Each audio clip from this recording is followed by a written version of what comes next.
the women folk in that age group.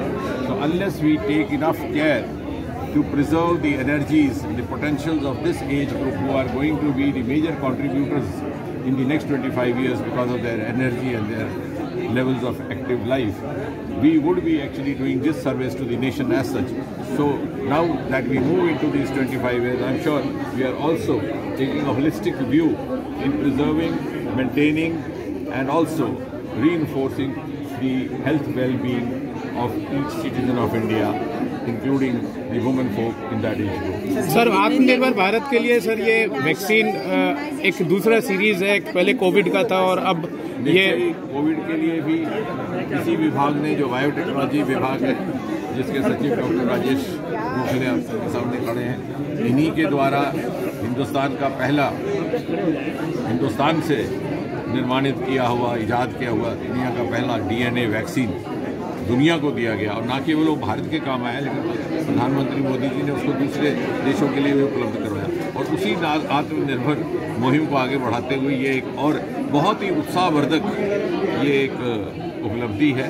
और साथ ही साथ जैसे मैंने कहा कि अगले 25 वर्षों में जिस आयु वर्ग ने उस 25 वर्ष के भारत के अगले 2047 के निर्माण में अपना योगदान देना है, उनके स्वास्थ्य को बनाए रखने के लिए, उनके स्वास्थ्य की सुरक्षा के लिए इसका एक बहुत प्रमुख भूमिका है। सर, क्या एक गरीब आदमी, आम आदमी के लिए ये वैक्सीन उपलब्ध होगा? क्या पैसे में, कितने पैसे में उपलब्ध होगा?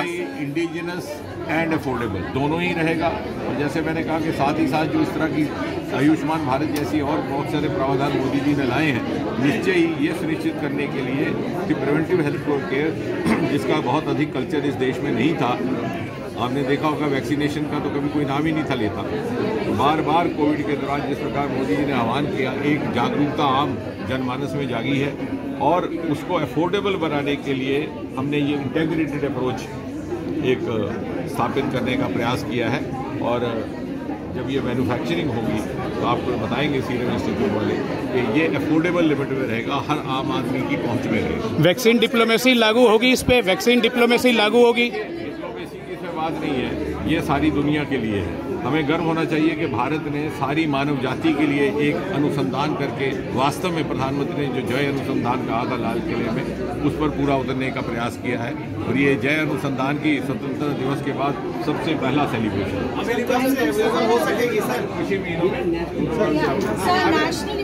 प्रोग्राम में कब ऐड होगा? Actually that's an ongoing process, धीरे धीरे हो जाता है, because this is a new discovery, new addition to the armament of preventive health care, the armament of vaccine. तो पहले जो अवेलेबल थे उनको किया गया, धीरे धीरे आगे आएगा। सर, आपने ये भी कहा था, सर आपने अपने उद्बोधन में ये कहा कि ये हम कैंसर पे और सारे वैक्सीन की तैयारी कर रहे हैं, सरकार काम कर रही है, DBT काम कर रही है।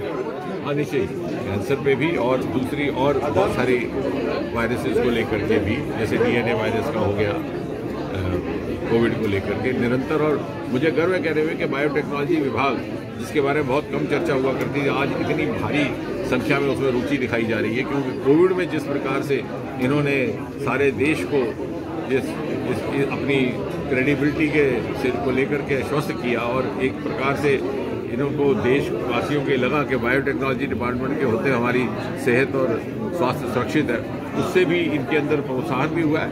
और बायोटेक्नोलॉजी स्टार्टअप्स को लेकर के आपने देखा, पिछले ही दिनों एक एक्सपो लगाया गया था, प्रधानमंत्री स्वयं आए। आने वाले समय में बायोटेक्नोलॉजी विभाग न केवल वैक्सीन बनाने में बहुत अधिक योगदान देने वाला है, बल्कि भारत की अर्थव्यवस्था में भी हमारे बायोटेक्नोलॉजी का शोध अनुसंधान बहुत काम करने वाला। हमारी बायो इकॉनमी 2014 से पहले मात्र $10 बिलियन थी, आज $80 बिलियन है, और 2025 तक अनुमान है $150 बिलियन। Thank you.